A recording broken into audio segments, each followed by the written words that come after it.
Yeah, now you guys are going, damn BBI, your workbench looks like a scorched earth project underneath that towel. Can you guys remember just about 2 years ago when I bought this, quote, solvent resistant, quote, self-healing, quote, heat resistant mat? Yeah, well, come to find out, any kind of solvent makes this board wipe off. Heat makes it warp, and self-sealing, that was within its first week, and that's from an RC car, believe it or not. I call BS on all of that. Well, what we're here to do today is we got to build a battery delete and a battery enclosure for these little guys. This was sent to me initially by the guys over at XS for us to do sponsorship with these for the BBI Bakerman break. And they got lost in translation. For some reason, my address never got changed over in their computer. You know, my address that I haven't been at for 3 years, 2 years, never got changed over.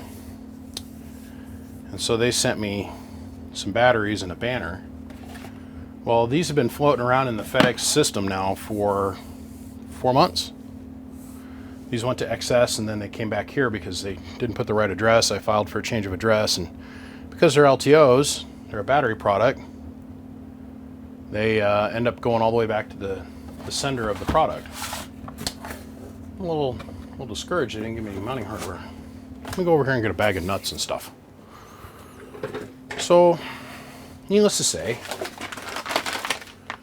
they're finally here. Yay! Actual XS, like legit XS, and at the time of filming this video, those bars are, I believe, back ordered. I've never had them come to me in individual boxes like this. It's interesting, but I give those guys over at XS a lot of credit. They've helped me, and they've sure helped. As far as I can tell, we've sold LTO batteries to almost 3,000 plus of you guys. Which, if you think about it, let's do some simple math. Most of my guys are going to use at least 12 cells times 3,000-ish. That's 36,000 cells of these things that we've bought. And I've only known one person that's had any problem, and that's because he couldn't get his head wrapped around how he needed to charge them and have them put in line.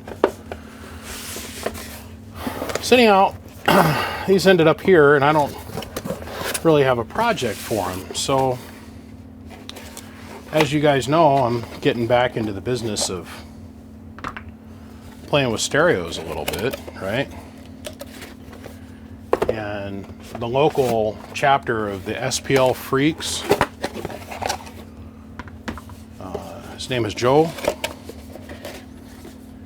He's expressed a lot of interest in wanting to get himself a lithium battery bank, and I'm like, dude, all we got to do is eliminate all your lead acids completely, and let's switch you over to lithium. And he's like, I don't believe it. Nah, it's not possible. So what he's got is he's got himself a tar heel. Okay, so there's a debate, and I'm sure it's only in my mind, but I've heard them referred to as both Tar Heel and Terra amps. And I've never bothered to look into it any further than that. What's what? Anyhow, all the guys here, they call them tar amps. I'm of the opinion that they can be called whatever they want. I think it's right up there with like HK. Does that stand for Heckler and Koch or Heckler and Koch? I don't know. I'll never know. You'll never know. We'll never know. These have been banging around in their boxes for so long they're dirty. And when you see what we do with these, we're going to put them inside of this. They need to be clean. Because whatever goes inside that box, it's gonna be there forever. There's not a pill you can take. There's not a course that you can go to. Do it inside the box is like stupid. It's forever. I would know. I'm stupid. And I'm here to tell you, Ron White was not lying when he said it is forever. I don't care how hard you try. You're dumb forever. All right.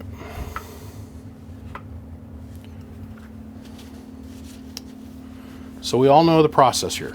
And I said, well, Joe, here, look. I've got these extra cells that are going to be coming into my life that I've got no use for them. They've got to go to a promo thing. So like when I went to Sean and Brady over at XS and said, hey, can you help me do this promotion thing? They said, sure. So me being me and wanting to be able to sleep with my conscience at night, I can't just absorb these in and put them in my back pocket and run away.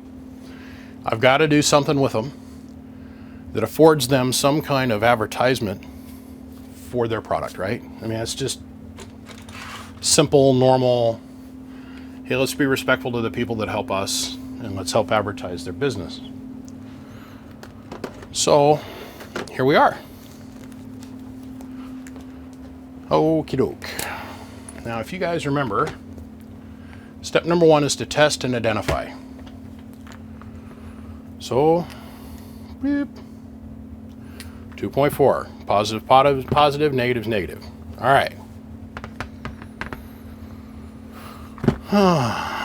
Positive, positive, negative, negative. So anyhow, back to my friend Joe. I said, dude, let me help you out a little bit. He's got himself a trunk full of AGM, which is still a lead acid battery, but it's what they refer to as a dry cell. So let me help you out. We're going to do us a deal. I'll take these batteries. We're going to shoot a YouTube video for the advertisement for the guys at XS. We're going to build you a little single 6-pack. And in turn, he's got XS AGMs in the back of his little Honda Accord. I said, in turn, I'm going to take those AGMs, I'm going to put them in my wife's diesel. And he goes, oh, dude, that sounds great. I said, oh, dude, tell me all about it. I know it's awesome. So now we've tested and we've identified. We're going to make this our positive post terminal. Positive, negative, positive.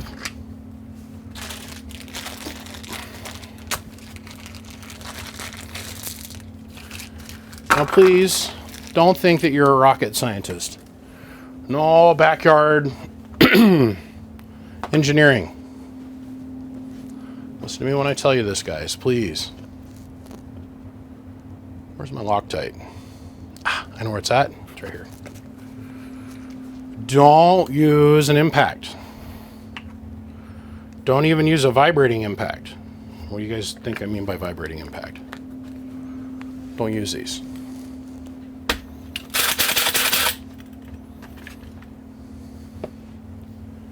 It's just a couple inch-pounds of pressure is all it takes to tighten these down. Remember, these cells are made of aluminum about the thickness of a pop can, and these studs are very soft aluminum as well. And if you pull on the stud too hard, it's going to separate the plate from the inside of the battery cell, and guess what? Yep, you guessed it. You're freaking done. And then you'll show up on some Facebook group saying, man, my excess power battery's freaking junk, and you'll blame everybody but yourself. But in the end of the day, it's going to be your fault. So, now for those of you that might be blind or are trying to work by Braille, I want to point out something. Your positive post is square, your negative post is round. So if you're trying to put this together by Braille, you can feel it. feel it. So now we can look, without having to look at the label on the battery cell, we can look and see that it's ground. So that means this one wants to be hot. Now experience has taught me that we actually assemble these in two pieces. Assemble them like so. And if you want to get fancy-dancy with it, like Reindeer Warrior fancy-dancy with it, we go back and before we tighten down all the lugs, we make sure all the labels are indexed the same. Even though it does not make any a difference in how well the batteria does its job. Okay.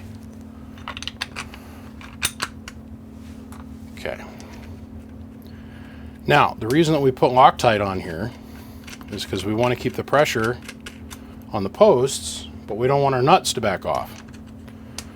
As they say, when you're growing up as a young man, you never want your nuts to back off. And by the way, for any young man that's out there working on not letting his nuts back off, I would strongly suggest that you work on it for a little bit of longevity, because some girls can go for a long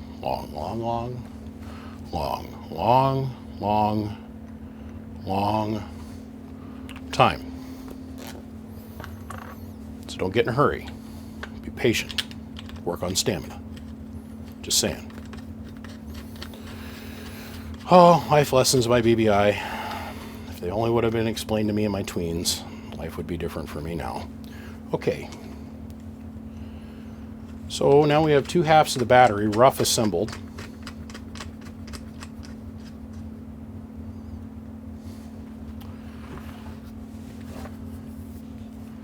Let's go through and we'll index these the opposite direction. So negative.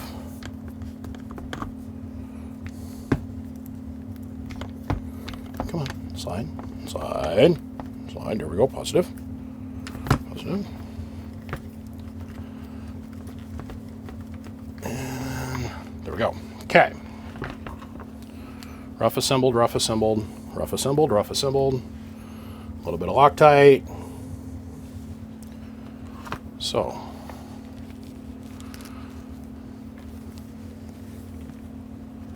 That goes out. And now, because we did it in two parts,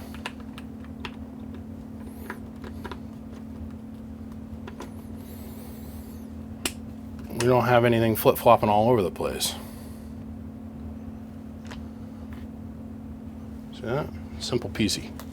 Simple peasy. So I showed him on my car, or my truck, my Suburban, my Crown A6000 GTI, pulling 1,000 amps worth of current with my sub-amplifier, driving the one speaker. And by the way, my friend Joe's the one that turned me on to Jason Jones Technology down in Salt Lake City, Utah. In my opinion, was probably the only person that would ever answer yes to this question.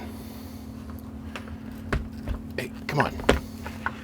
Yes to the question of, can you build me a sub that will handle 6,000 watts RMS? To which he very bravely says, oh yeah, sure man, no problem. Which I was like, really? He's like, oh yeah man, no problem. I got you, dude. I got you. YouTube videos to follow, by the way. I've got lots of video on that in the can. Okay, so once we get all our cells indexed, we go on to the tightening phase of things. We're going to tighten everything up. This requires a torque wrench, by the way.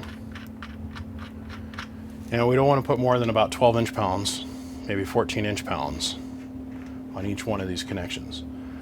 Don't be a tricky dick. Do not use star washers or crush washers in between the aluminum connection, our specifically anodized nuts, and our aluminum bars. You'll have a problem called electrolysis, even if it is stainless steel. I'm telling you. And then to get those to properly activate as far as the torque capability to get them to bite into the nut, the bar, you're going to overstress the stud. Just use glue, basically. Teflon-based glue. I'm going to go ahead and get this all torqued down. Now to wrap the story up, I put him in my truck and I said, look, with the truck off, with LTOs, because the magic of the LTO, or the magic of any lithium, is it usually has a resting voltage of where you charged it to, instead of a fixed voltage at 12.5. I sat there and burped it for quite a long time, pulling 800-900 amps on 2 of these battery banks, making 12,000 watts RMS, roughly 12 kW RMS, going to this one sub that he helped me find. And the voltage stayed. And he's like, dude, I want that technology. And I'm like, right? This technology is not cheap, but it's for a friend of mine. Needless to say, here we are today. The other thing I want to point out is XS does, their bars are pre-threaded. So if somebody decided they wanted to use a BSA, which I'm not a BSA, pardon me, a battery balancer, not a battery management system. If you wanted to use a balancer, these are pre-threaded so that you have access to put eyelets and you can put the balancer on every one of the cells. Okay, so this is about the easiest way. I mean, there's other ways to do this. There's clamps and there's like real true angle plates and all kinds of stuff and that we could do. But we got to build a box, and we got to build a 2-part epoxy type box. So what I like to do is I have my guy, his name is Chris, here in town, and he's got this saw that's about 150 years old, and he works at the plastics company here in town. He's got this saw that the blade moving through the air creates more noise than the saw itself running, mechanically running. I have him pre-cut everything for me because, well, let's face it, my table saw skills, my table saw ain't nothing like this. So I'll prefab, mock up, get all my dimensions, go over, go see him, he'll cut me out whatever I need. I like to start out with just the first right angle, and I'll prop it up against a piece of wood or cardboard or whatever is easiest for you to balance this up against. We've got to build ourselves a box. And the whole idea is to make it square-ish.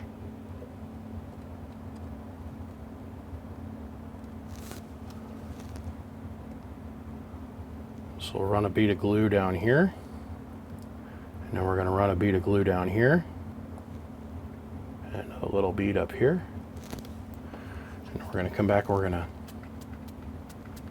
just lightly mist this with some quickset.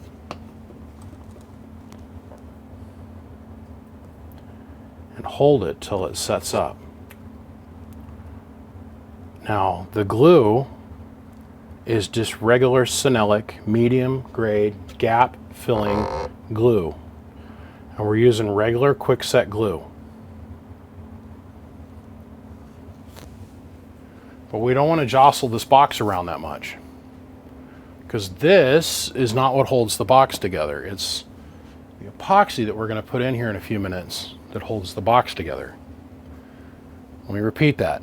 The epoxy, which we're going to fill up to about here, is what holds the box together. Now, I am a member of the Ying Long Battery group on Facebook. It's a neat group. It's run by the guys over at XS, and it's a neat group. A lot of information in that group. So if you're interested, go check it out. It's Ying Long only group on Facebook. There's about 7 billion of us in there.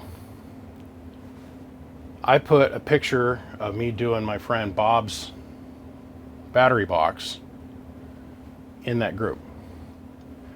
And some of the questions I got, well, that's kind of stupid, because what if you have a cell go bad? If you have a cell go bad, you throw the whole battery away.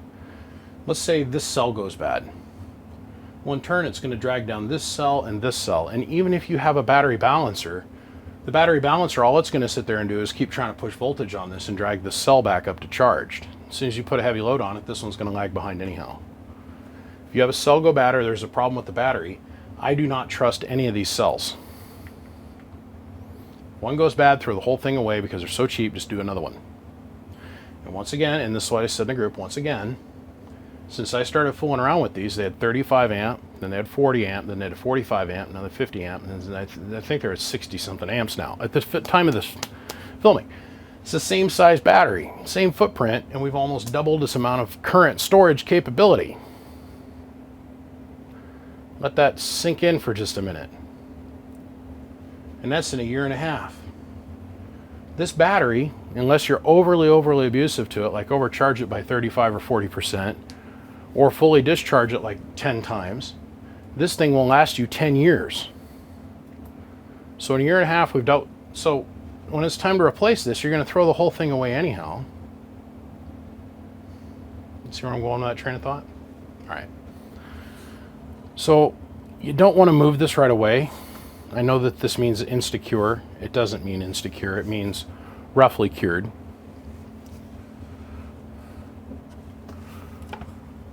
So anyhow, my friend over there cuts up all my polycarbonate.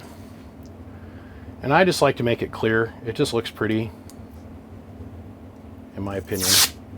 Clear is pretty. I think the cells are pretty. I think the heat shrink wrap that XS puts on their batteries is top shelf. Now, I say this in every one of these videos. Yes, you can go get on Alibaba and you can go buy yourself a set of these cells. Here's the problem. The Chinese people as a whole do not care anything about you, do not care anything about what your desires, dreams, and ambitions in the world are. They do not and will never care. Ever care. And the Chinese culture, their business culture, the way it is set up, is such that they only care about right now, this immediate, this second sell. They don't think to themselves along the lines of, well, if I do really good with this one cell, that guy might come back and buy 100 more. That's an American mentality, you guys. It's not a world mentality. That's the way we think here in America. Well, that's not the way they think in China. Now in China, see that little squirter just popped out of there. In China, the way they think is, I sell this, make money now. And they don't care what the quality of the cell is. They don't care. They don't care. All they care about is the right now sell. This minute, this second, sell. That little 1 second worth of profit is all they care about. Well, as you know, the Chinese business culture is unbelievably great at copying things. So let's say Home Chicken that lives in the same town where the Yinglong cells are made, or on the same street or in the same neighborhood, has got a deal worked out with his buddy, and his friend is the one that handles the cells that don't come up to par. They don't have enough magic schmeal in them. They don't have, they don't meet their tolerance specs at the grade A factory. Well, they're not going to throw those cells out. They're valuable. They got lithium in them. They sell them, and they sell them into, guess what? Alibaba and all the other things that you and me can go have access to. They sell them into that market. So when you go and you order from Alibaba, you might get lucky and find the one guy in China that's trying to sell the legit product, but the odds are pretty low. XS has significant financial backing behind them, and I mean significant. So they have the ability to buy 500 or 10,000 cells at a time, 100,000 cells at a time, directly from the factory at the end of the street. Now in China, they'll have one factory down here that creates the best of the one product. Then the next building down, it's not the best of the best, but that's where this factory sends all its seconds for them to finish it. So it's mid, intermediate, and then all the way down here at the end of the block, we've got some kids in a dirt hut that are out there assembling stuff and they're selling it on eBay. I would rather go to, and I mean, let's say you buy one from AliExpress and you end up having a problem with it. No one at AliExpress cares anything about you. They don't care anything about your money. They don't care anything about how hard you had to do to work to get your money. The only thing they care about is that one immediate sell. And there's no recourse for you, the end consumer. I would rather spend like another dollar or two and go deal with somebody that, one, speaks English, two, is in the United States, three, stands behind their product, and four, gives a crap about you. That's these guys. What you're paying them for are all of those things. A couple extra dollars and knowing that you're getting exactly what you're wanting to buy. Not some company's seconds, not something some kid dug out of a dumpster and then went and bought some. This is nothing but PVC heat shrink. You think those people over there don't know how to use PVC heat shrink? No, their dad works at the factory or their uncle works at the factory. And they can get the shrink and put it on cells they dug out of a dumpster and sell them on. I'm telling you right now, you're way better off if you spend a couple extra dollars and just go buy them directly from Excess. There's a whole lot that goes on with that, just saying. So now what we've got ourselves is there's the reason that we don't put a towel down, because I would have just glued this to a towel. There's a reason that we do this. And this looks like a war zone right here. Let's face it, I'm hard on shit. Last thing we got to do is glue this side on. And then we'll come back and then we'll put another layer of Sinelic glue over the top of these joints. And the reason we do that is we don't want any pinhole gaps, because we're going to fill this up with a liquid, 2-part crystal clear epoxy. And then we're going to put our battery down inside this box. Now, why do we want to do epoxy? There's a whole lot of advantages. One, it looks pretty. Two, it adds unbelievable universal support to the cells. Okay?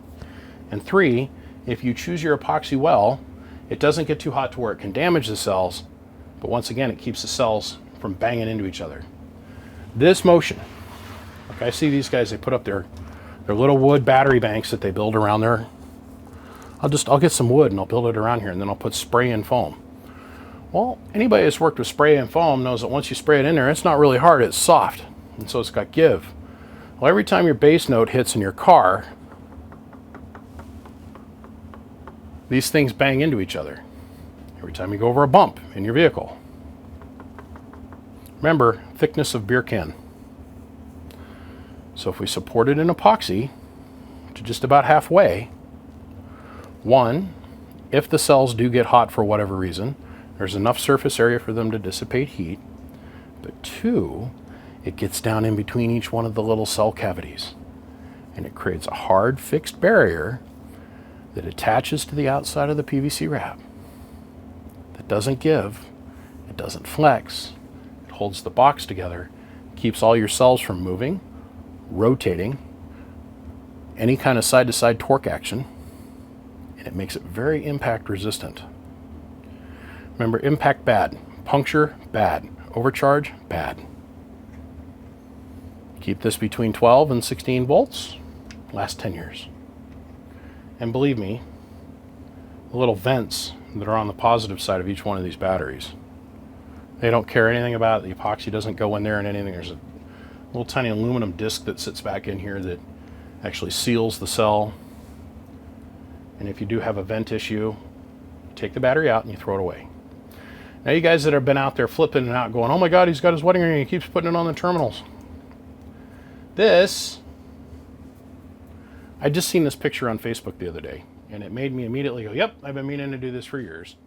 Let me show you the picture.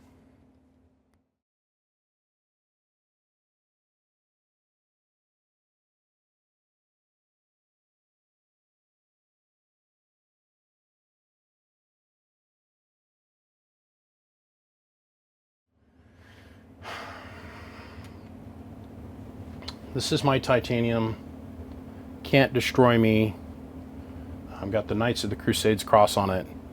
Wedding ring. Rubber. Silicone.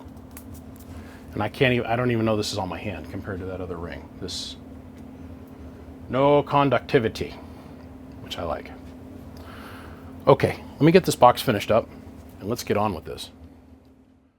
Okay, so what you guys are seeing here is me putting some wind through this box to get the quick set super glue activator to evaporate. We want this to be completely thoroughly dry. And then what I'll do is I'll come back and I'll spray this down with Windex and I'll wipe the entire inside of the box out. Because remember what I said, forever. So I know this guy, he's probably going to show this thing a couple times. And just the smallest little shit inside of there is going to look bad. And if we put the 2-part epoxy in here with the activator still inside the case in a liquid format, it causes a cloudy layer to kind of form. It's a little weird. Anywho, I'm going to take this opportunity to go sit on the phone. I've missed why I've been working on just this in the last hour. Probably missed 15 phone calls. And I'm going to go give my daughter a driving lesson. So what I'm going to do is I'm going to take off, let this thoroughly dry. I'll be back to this in about an hour and a half after it's thoroughly dry, and we'll put the epoxy in and set the battery in. I'm also going to go grab the hardware for the lid so that we can make pretty stuff happen for everybody involved. And yeah, I'll be back. I'm going to go sit on the phone for the next 40 minutes as I wait for my kid, and then we're going to go for a driving lesson. By then I'll be able to come back and we'll get this wrapped up. All right, let's get some gloves. So we have thoroughly dried and then cleaned out and dried, then cleaned out the outside and then dried, and then cleaned the inside again and let dry this polycarbonate box. So this is the actual casting resin. It's about $130 for two of these two bottles. And really all we got to do is kiss the bottom of the cells. And I'm starting to wonder if we're going to have enough.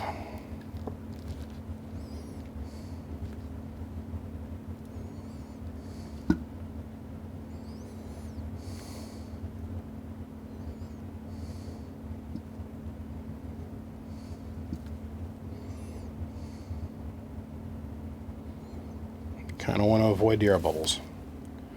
So I'm going to sit here and let this drain in here, and we'll be right back. Okay, so the whole idea is to try and keep his bubbles down to a minimum. Now, I poured in part A, which is the actual epoxy. And my little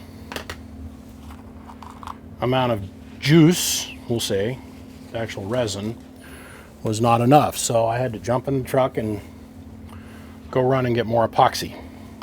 And this is Craft Smart. You buy this at almost every kind of, like craft shop. My particular place here in town is Michael's Crafts. There's like a Joann's Crafts, almost guaranteed everywhere you go. There's some kind of craft shop. This is called Casting, Coating, Epoxy Resin. Okay, it's a 2-part kit. From this point forward, we're on a clock.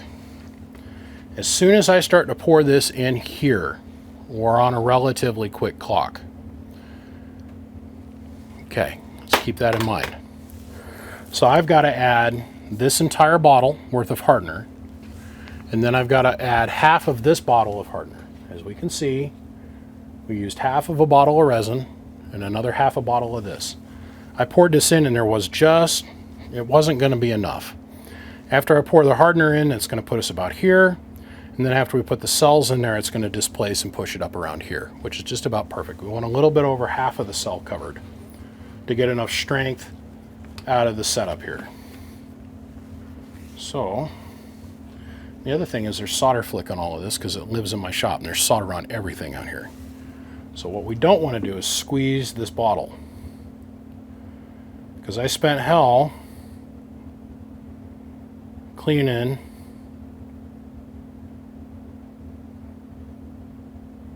the little bits of solder that had flicked off the bottle from me pouring this in there just a few minutes ago. Now another problem that we have, God, look at all the bubbles. Dang it. The other problem that we have is guys don't mix this enough. They don't take the mixing of this seriously. They'll pour it into the box, they'll mix it for a couple minutes, and they're not serious about how long you have to mix this for. And then I get this question about twice a week. Honestly, I get this question at least twice a week. Why is my epoxy not hardening? It's like water. And I tell them, well, you didn't mix it enough, and it's past that point. You're past the point of where you can mix it anymore. Because what will happen is you get a hard crust, a layer of hard epoxy that will form, and you can't penetrate it. I've tried even going and drilling a hole through the epoxy and trying to aggravate it, you know, still, it'll separate.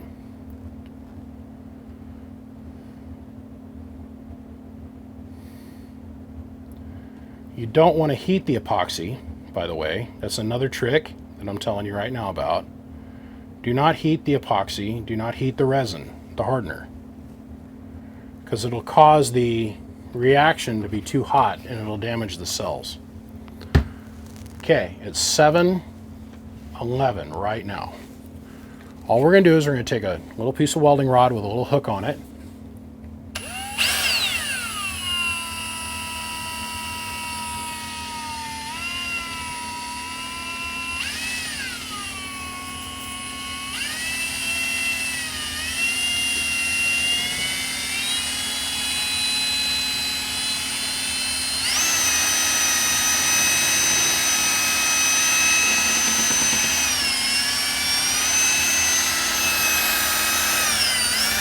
If you don't mix this thoroughly enough,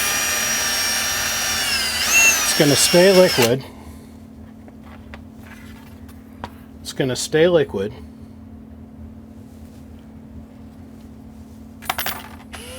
And if you have any wires that are in this thing anywhere, it's going to wick back up the wire.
At a minimum 5 minutes. Minimum 5 minutes. Minimum 5 minutes.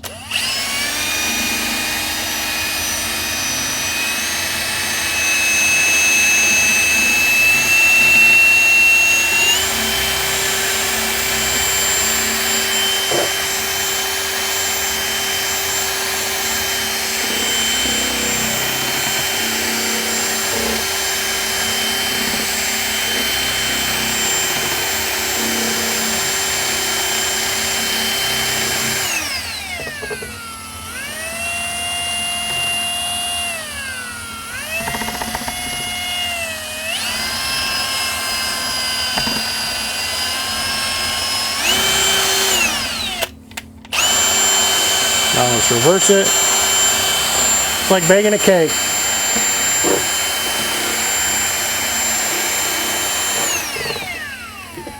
Start to get air bubbles that form. Like this. Just come back and agitate it nice and slowly. Work the air bubbles up to the top.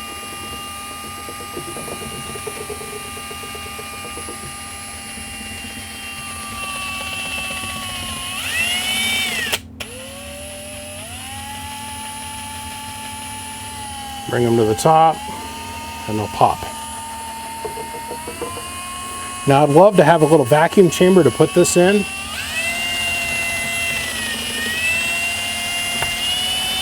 But this isn't what I do for a full-time living. I'm just a YouTube star, right? Or as the haters put it, he's a YouTube technician.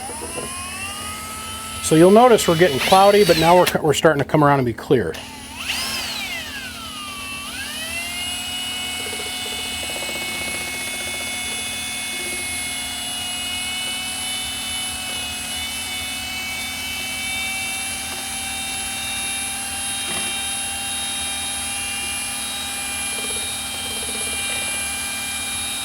Let's go halfway through it. Let's go down to the bottom. All right, let's bring it up to the top.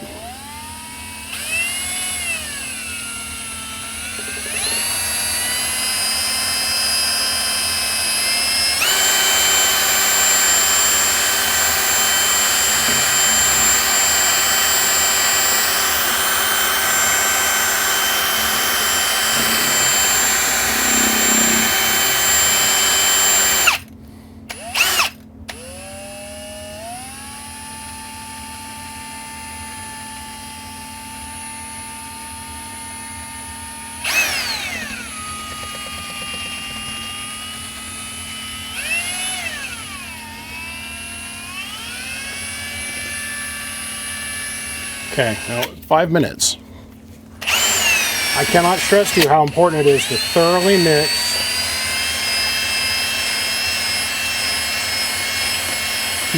mix this. Do not get in a hurry.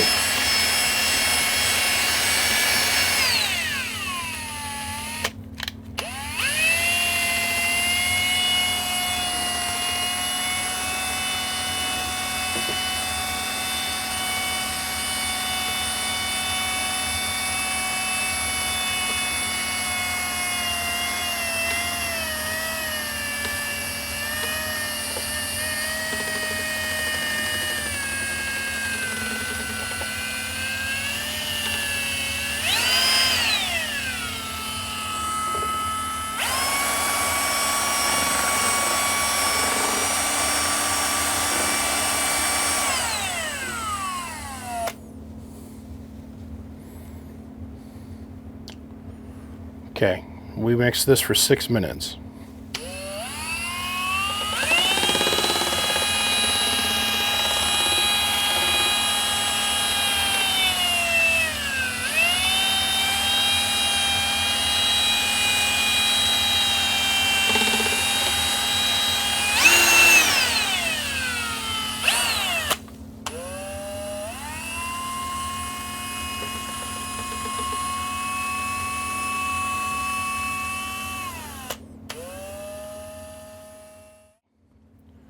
There's no point in rushing. And these little spats, don't worry about that. Because when we put the battery in here, it's going to displace most of this. Now, according to most, I've just introduced a ton of air into this setup. And you know what? They're right. There's nothing I can do about it.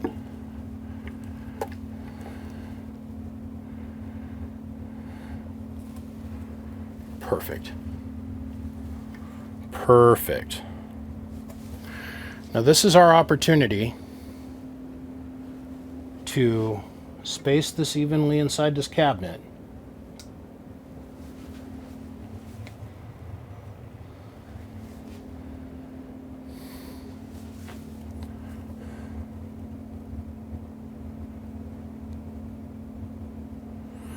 What I'm doing is I'm changing the surface.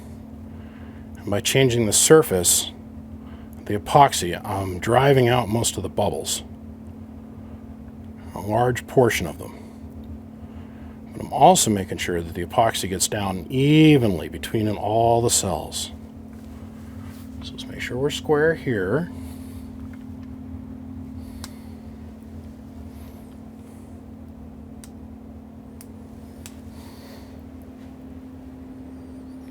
We have no leaks. It's a good thing. This is going to have bubbles all the way throughout it, but there's nothing I can do about it really. I could heat it. Come on. Come on up to the top.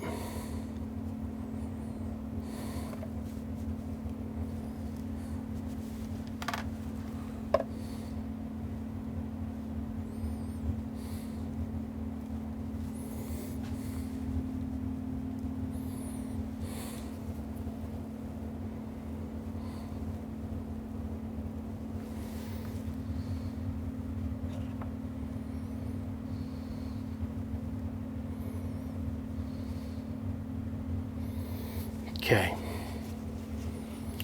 Now, don't spend too much time with your dick in the ding-dang.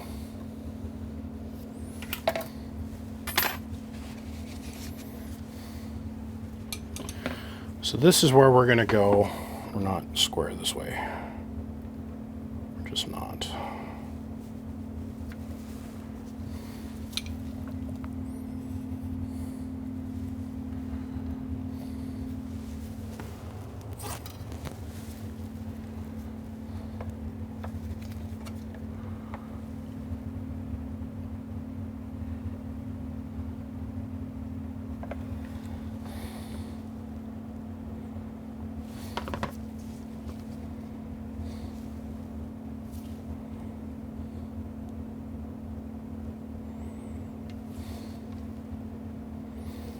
Okay.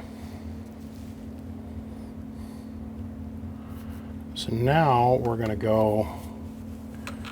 to insert down into the epoxy our lid attachments, which is nothing more than some double-sided stick tape on some 5/16 thread, all thread.